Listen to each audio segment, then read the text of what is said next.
Assalamualaikum warahmatullahi wabarakatuh. Bagaimana kabar kalian anak-anak? Sehat semuanya bukan? Alhamdulillah. Kita berjumpa lagi ya dengan Bu Aini pada pertemuan kita yang kedua ya anak-anak. Ya, minggu yang lalu kita sudah bertemu dengan materi yang pertama yaitu menggambar flora, fauna, dan alam benda. Pada kesempatan kali ini kita akan melanjutkan materi yang sama yaitu menggambar flora, fauna, dan alam benda dengan materi yang lebih mendalam lagi. Baik anak-anak, pada materi yang lalu kalian sudah mendapatkan tugas untuk menggambar. Bagaimana hasilnya yang sudah kalian dapatkan? Apakah sudah sukses ataukah belum? Nah, bagi yang sudah sukses, selamat ya. Dan bagi yang belum, jangan patah semangat. Ya, karena materi kita belum usai. Nah, pada kesempatan kali ini kita akan belajar kembali secara lebih mendalam tentang menggambar flora, fauna, dan alam benda. Mari kita saksikan bersama-sama. Sebelum kita memulai pelajaran, alangkah baiknya kita awali dengan berdoa ya anak-anak. Bagi yang beragama Islam, kita ucapkan basmalah bersama-sama. Dan yang beragama non-Islam, silakan mengucapkan doa sesuai tuntunan kalian. Mari kita mulai. Bismillahirrahmanirrahim. Baik anak-anak, jangan lupa untuk selalu bersyukur. Jangan lupa selalu beribadah di rumah. Membantu orang tua juga ya. Membersihkan rumah seperti piket setiap hari saat di sekolah. Baik anak-anak, sebelum mulai pelajaran, kita refreshing dulu ya. Kita akan belajar menyanyi satu lagu yang berjudul Wajib Belajar. Mari kita nyanyi bersama-sama. Mari kita laksanakan wajib belajar, putra-putri tunas bangsa harapan negara. Wajib belajar cerdaskan kehidupan bangsa, untuk menuju masyarakat adil sejahtera. Gunakan waktumu, isilah hidupmu, tekunlah belajar, giatlah bekerja. Berantas kebodohan, perangi kemiskinan, kemis gelap terbit terang, hari depan cemerlang. Ayo kita giatkan wajib belajar, jangan putus tengah jalan, marilah tambatkan. Tanam ilmu sekarang, petik hari depan, cerdas terampil berwibawa, penuh daya cipta. Gunakan waktumu, isilah hidupmu, tekunlah belajar, giatlah bekerja. Jadikan tunas bangsa inti pembangunan, adil, makmur, sejahtera, merata, bahagia. Nah, bagaimana? Bagus bukan anak-anak? Lagu ini penting sekali untuk menyemangati kita ya anak-anak, supaya tidak lupa selalu mempersiapkan diri untuk masa depan kita dengan banyak belajar ilmu-ilmu. Karena orang hidup di dunia dan hidup di akhirat semuanya membutuhkan ilmu. Nah, berbicara tentang ilmu, apa yang akan kita pelajari pada kesempatan hari ini? Baik, tujuan pembelajaran pada kesempatan hari ini. Yang pertama, setelah kalian belajar nanti, diharapkan kalian bisa menjelaskan prinsip-prinsip menggambar. Selain itu, kalian juga harus bisa mempraktekkan menggambar itu dengan sesuai prinsip-prinsip yang betul. Prinsip menggambar, kita akan mulai. Jadi, menggambar itu juga ada aturan-aturannya ya anak-anak. Ada prinsip-prinsip yang harus kita patuhi, yang disebut juga dengan kaidah-kaidah yang menjadi pedoman dalam menggambar model. Prinsip-prinsip menggambar yang pertama yaitu komposisi, yang kedua proporsi, ketiga perspektif, keempat gelap terang, dan yang terakhir bayang-bayang. Mari kita pelajari satu persatu. Komposisi. Apa itu komposisi? Komposisi adalah cara menyusun dan mengatur objek yang digunakan sebagai model gambar, sehingga hasilnya tampak menarik dan indah. Kalian lihat ini ada contoh dua gambar. Kamu bandingkan kedua gambar ini. Apa perbedaannya anak-anak? Di mana letak perbedaannya? Baik, tampak sekali kan dari kedua gambar ini? Gambar yang di kiri dan gambar yang di sebelah kanan.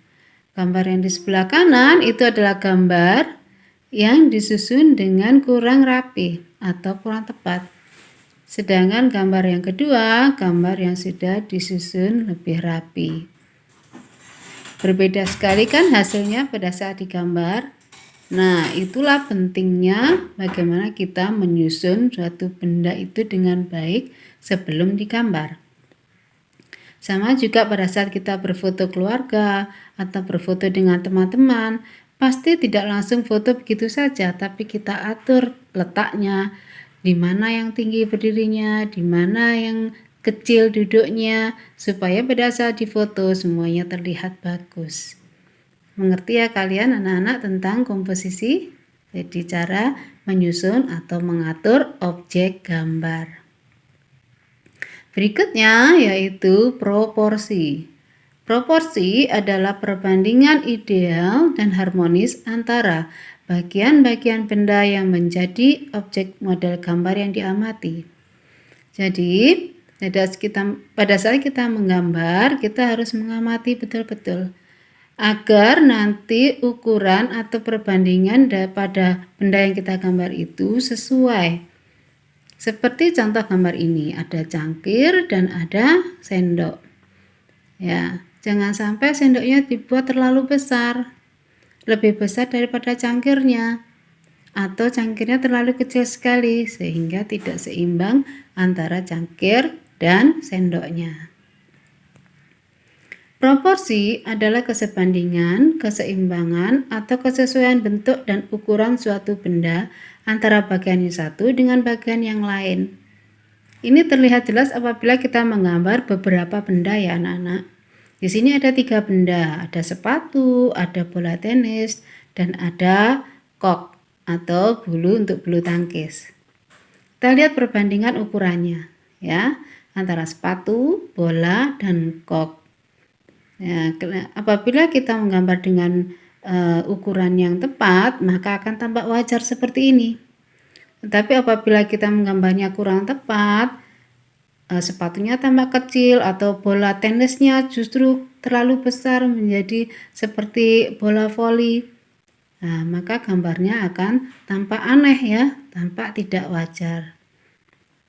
Nah, anak-anak itulah dimaksud dengan proporsi, yaitu perbandingan antara satu bagian dengan bagian yang lainnya harus sesuai atau proporsional.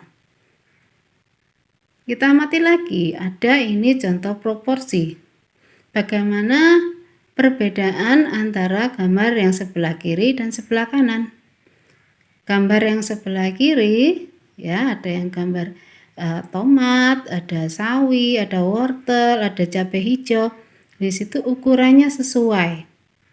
Dibandingkan dengan gambaran sebelah kanan ada mangga, apel, jeruk. Di situ terlihat apelnya terlalu besar.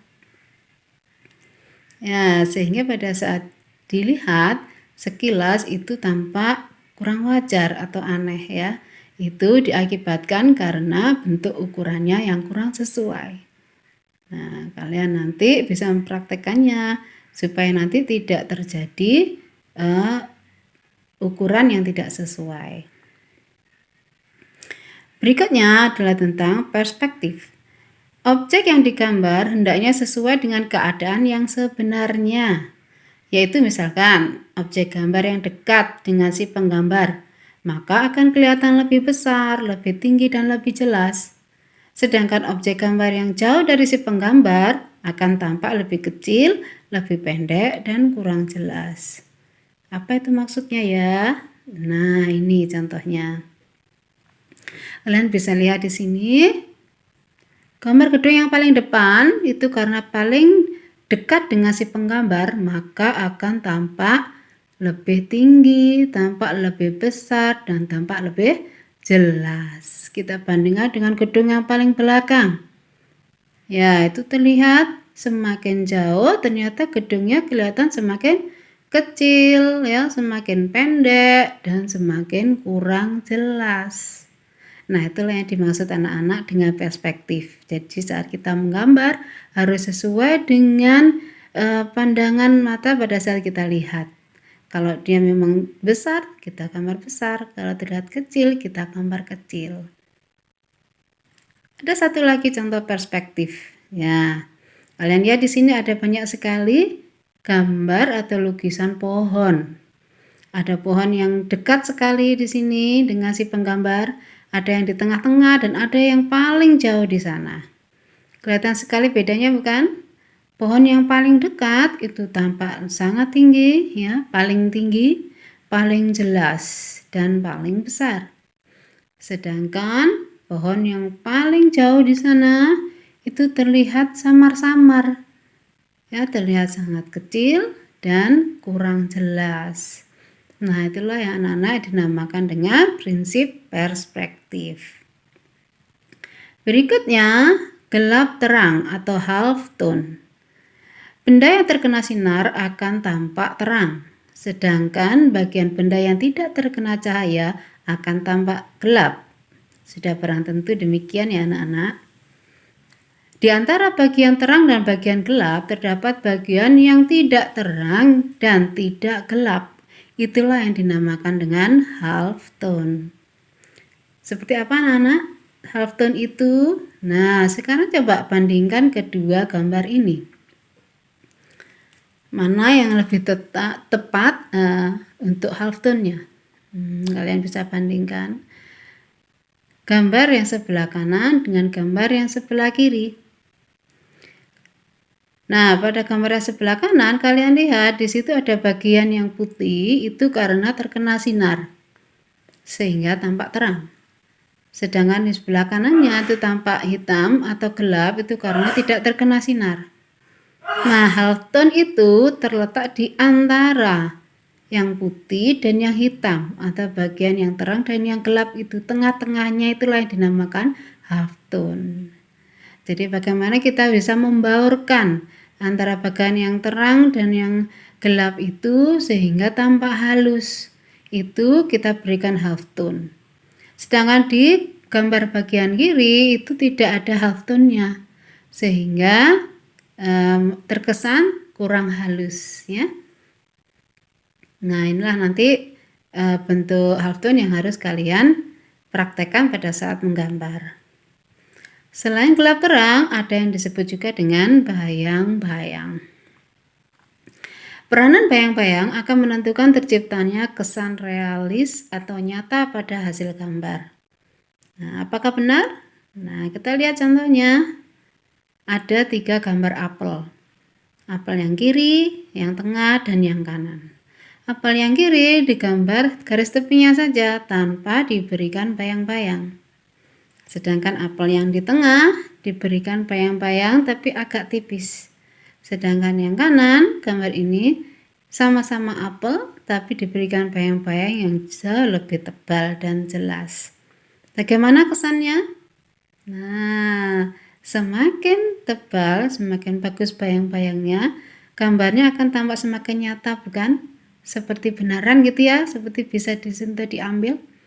Nah, itulah pentingnya kita itu menyertakan bayang-bayang pada gambar kita, supaya gambarnya tampak lebih hidup. Nah, setelah kita perhatikan gambar yang tadi, kita bisa tarik kesimpulan bahwa ternyata bayang-bayang itu terbagi menjadi 3 ya anak-anak. Yang pertama yaitu bayang-bayang awak, yaitu bayangan karena sinar terdapat pada benda tersebut. Kemudian bayang-bayang langkah, bayangan benda karena sinar mengenai benda yang lain. Yang ketiga, bayang-bayang sendiri, yaitu bayangan benda pada permukaan yang licin atau mengkilat. Apa sih maksudnya? Nah, ini dia. Jadi, pada saat benda terkena sinar, maka akan terbentuk bayang-bayang. Dan ternyata bayang-bayang itu tidak cuma satu, tapi ada 3 di sini. Yang pertama disebut bayang-bayang awak, yaitu bayang-bayang yang menempel di gelasnya. Tampak di situ bukan anak-anak, ada bayangan yang menempel di gelasnya. Kemudian yang kedua, bayang-bayang langkah, bayang-bayang yang mengenai benda lain di sekitarnya, yaitu yang ada di dinding. Nah, kamu juga bisa lihat kan ada bayangan di dinding. Nah, kemudian bayangan yang ketiga disebut bayang-bayang sendiri, yaitu bayang-bayang yang ada di bawah gelas. Ya, seperti cermin. Ya, jadi bayang-bayang yang ada di meja. Nah, kelihatan bukan bedanya antara ketiga bayang-bayang itu? Nah, itulah nanti bentuk bayang-bayang yang akan kalian praktekkan dalam gambar kalian berikutnya. Nah, setelah kalian mendapatkan ilmu yang baru lagi, ya, kita akan menguji pemahaman kalian dengan mengerjakan latihan soal ini. Ada 5 pertanyaan yang saya berikan yang harus kalian jawab. Tentunya akan sangat mudah sekali kalian mengerjakannya jika kalian mengikuti pemaparan saya tadi dengan sungguh-sungguh. Baik, selain latihan soal, nanti kalian kerjakan di kertas folio. Berikutnya, tantangan berikutnya adalah menggambar. Ya, jadi tugas kalian nanti menggambar fauna. Kalau minggu lalu kalian menggambar flora, maka tantangan di minggu ini kalian adalah menggambar fauna dengan penerapan bayang-bayang dan half tone yang benar sesuai dengan contoh yang diberikan. Kalian cukup menggunakan pensil gambar saja, tidak perlu alat pewarna. Kalian gunakan teknik arsir, bisa juga dengan dusel, nanti dengan digosok supaya half tone-nya tampak lebih halus. Ya. Hewan apa yang akan digambar anak-anak? Nah, ini dia gambar apa? Iya, gambar kuda. Nah, ternyata menggambar itu juga ada step-stepnya ya anak-anak. Ya, jadi tidak langsung menggambar. Tetapi kita perlu menggambar sketsanya dulu. Kalian gambar sketsa dengan menggunakan pensil secara tipis. Ya, jadi gambar yang atas, 1, 2, 3 yang atas itu menggunakan pensil yang tipis. Perhatikan ukurannya tadi ya, proporsinya. Perhatikan nanti bayang-bayangnya, perhatikan juga nanti half tone-nya. Kemudian setelah jadi sketsanya, kalian pertebal dengan pensil yang lebih hitam lagi.